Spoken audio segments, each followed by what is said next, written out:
रात के ठीक 11:55 का समय था।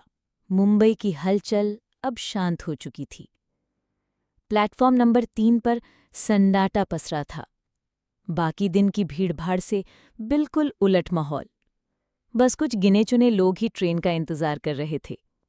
उन्हीं में से एक थी नेहा, 24 साल की एक आईटी इंजीनियर, जो आज अपनी नाइट शिफ्ट खत्म करके घर लौट रही थी।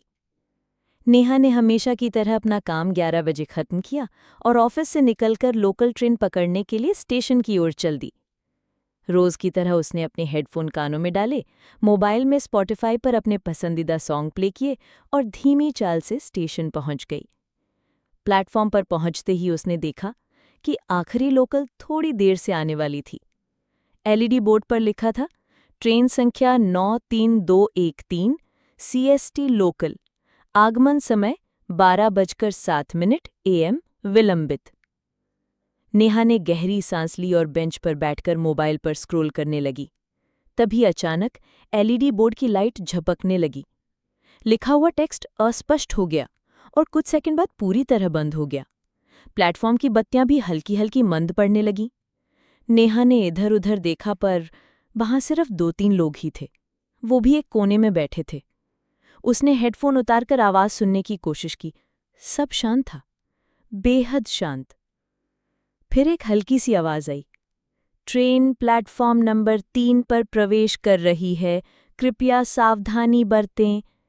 घंटी बजी और ट्रैक पर लाइट्स चमकने लगीं। धीरे धीरे एक पुरानी सी दिखने वाली लोकल ट्रेन स्टेशन पर आकर रुकी। नेहा चौंक गई। ये ट्रेन कुछ अलग लग रही थी। नई लोकल्स की तरह सफ़ेद नीली नहीं, बल्कि पूरी ट्रेन हल्के पीले रंग की और खासी पुरानी थी, जैसे बहुत सालों से इसका रंग रोगन नहीं हुआ हो। फिर भी उसने ज्यादा ना सोचते हुए ट्रेन में चढ़ना बेहतर समझा। अंदर लगभग सभी सीटें खाली थीं।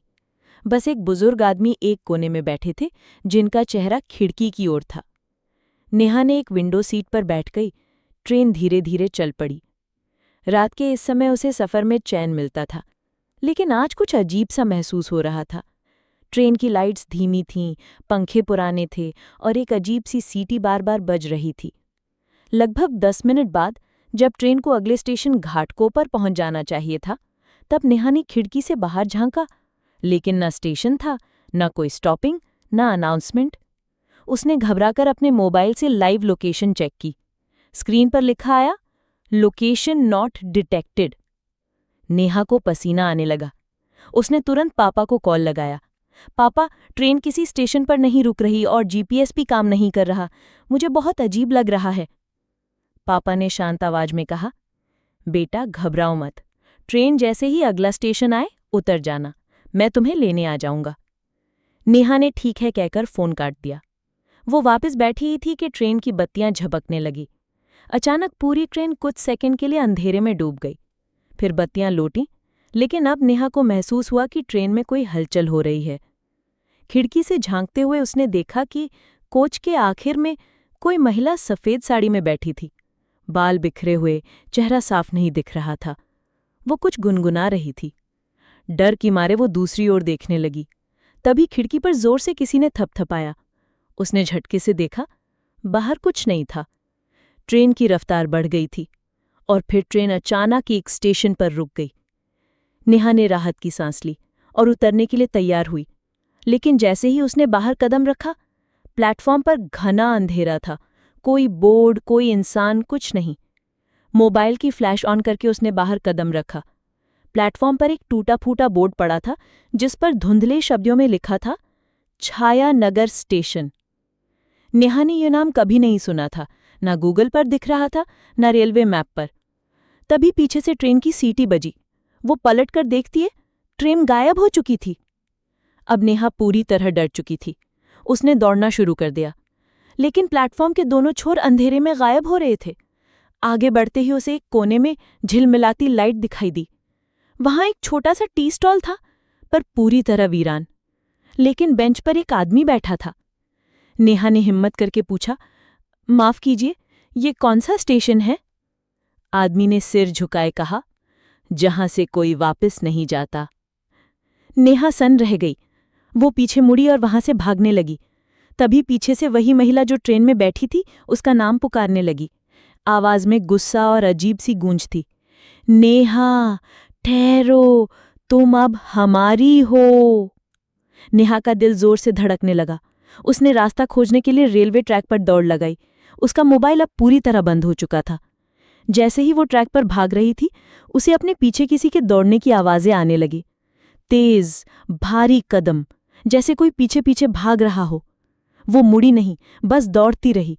और तभी सामने से एक तेज लाइट आती दिखाई दी, एक इंजन की। नेहा ने हिम्मत कर हाथ हिलाया। इंजन रुक गया। एक आदमी नीचे उतर कर आया। क्या कर रही हो यहाँ इस वक्त? नेहा रोती हुई बोली, प्लीज मुझे इस जगह से बाहर निकालिए, मुझे नहीं पता मैं यहाँ कैसे आ गई। वो उसे इंजन में बिठा ले गया। कुछ देर तक इंजन रुका रहा, फिर धीरे धीरे चल पड़ा। नेहा को थोड़ी राहत मिली, लेकिन तभी उसकी नज़र ड्राइवर के चेहरे पर गई। वो वही आदमी था जो ट्रेन में पीछे बैठा था, जिसने प्लेटफॉर्म पर भी उसे देखकर हाथ हिलाया था। उसका चेहरा बिगड़ने लगा, आंखें लाल, चेहरा पिघलता हुआ और होठों पर भयानक मुस्कान। नेहा ने जोर से चीख मारी और बेहोश हो गई। अगली सुबह नेहा की आंख खुली तो खुद को रेलवे स्टेशन की एक बेंच पर लेटा हुआ पाया। पास में रेलवे मास्टर खड़ा था। बेटिया, तुम यहाँ कैसे आई? ये तो बाईपास लाइन है, कोई लोकल यहाँ नहीं रुकती। नेहा ने कांपती आवाज में कहा। छायानगर स्टेशन। स्टेशन मास्टर चौंका। छायानगर? वो तो 1992 में बंद हो चुका स्टेशन है, वहां अब कोई नहीं जाता। नेहा की आंखों से आंसू बहने लगे। उसका मोबाइल